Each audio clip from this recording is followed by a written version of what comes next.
I am a self-taught artist. What I've learned is to take the familiar and turn it into something new and magical.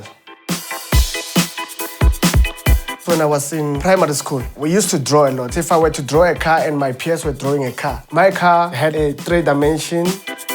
I was working as a merchandiser at the store, 2014. I went to the storeroom and then I had time to kill. I was just bored. There was a damaged salt. Instead of me sweeping the salt away, I thought, what if I just experiment with this salt? And then from there on, I kept practicing.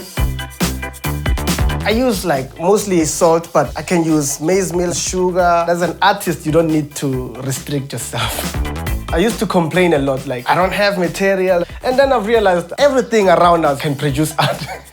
Being an artist is never easy. We prefer security. You have to challenge yourself. My biggest fear is to realize that all my life, I've never done something that really fulfills me. I've used my imagination to turn what comes natural to me into my full-time job. Find yourself and be strange.